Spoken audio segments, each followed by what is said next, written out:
Are we facing war, imminent war? We always are. See, from inner space, from Earth space, and from so-called outer space. We're always facing that. Talking about danger? Oh yes. Sure. The possibility of death? Of course, all the time, any second. Yeah. We're not creating it, so any second. We don't have a clue. We're like, I guess you might say, wood for the fire of what it is.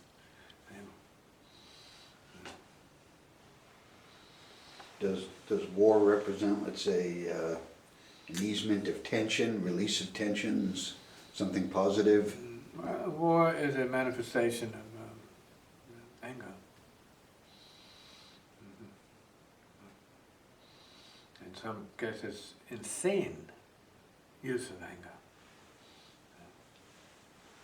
Hell-bent on mass destruction. See, that's happened many times, many times here.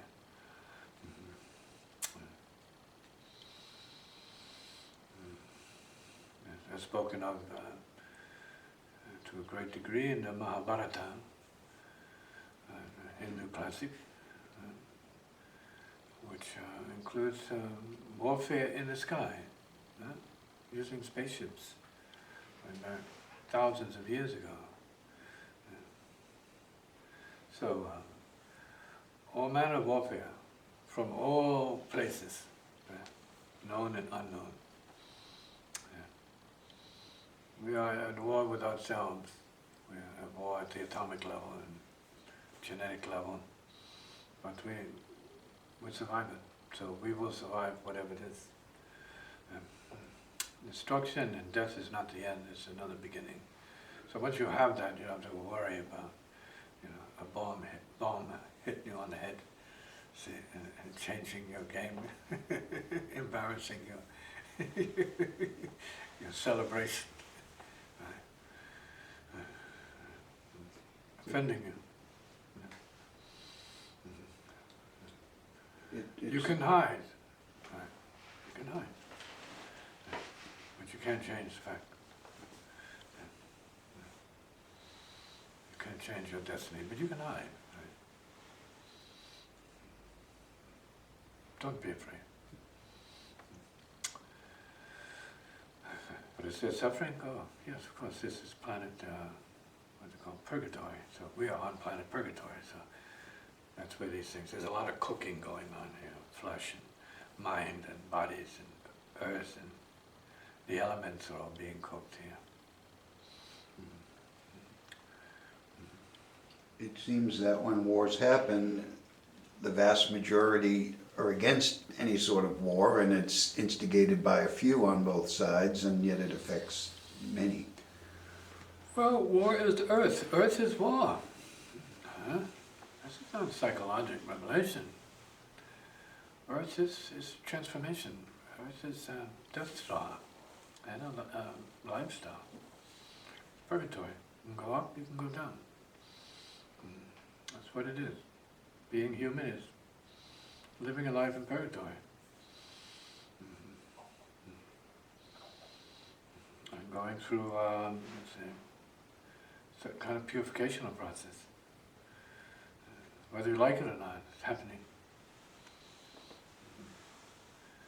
And not because you see anything, or don't see anything, it's happening because it's the nature of nature. Is praying for peace futile? The thought of peace is useful. You are originally a peaceful being.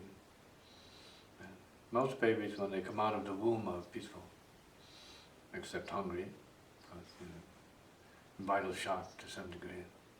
Need help, big time.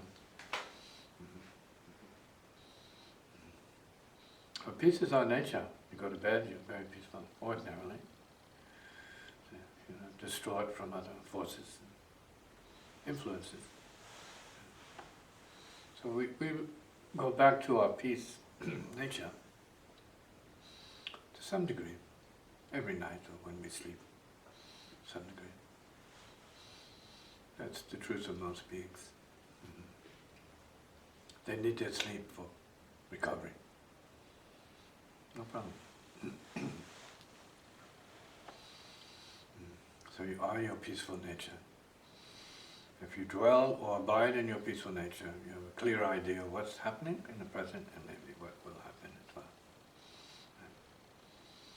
Because you're not bound by fear, which shuts you down and prevents you from seeing and hearing and feeling and knowing and being more.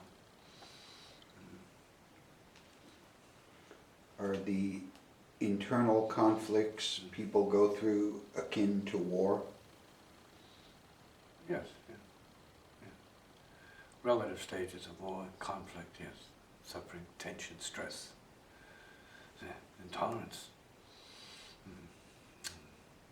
fear.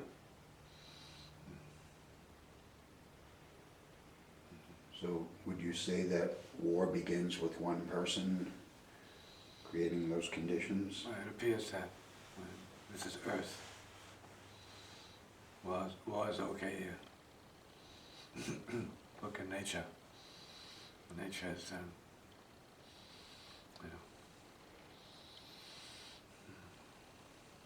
like a huge lunch basket.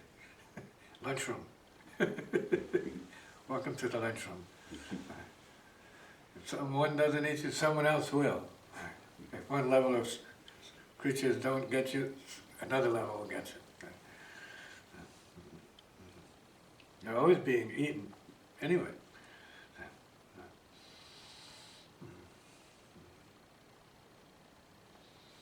It's all about nature and worms and bugs, microbes, bacteria.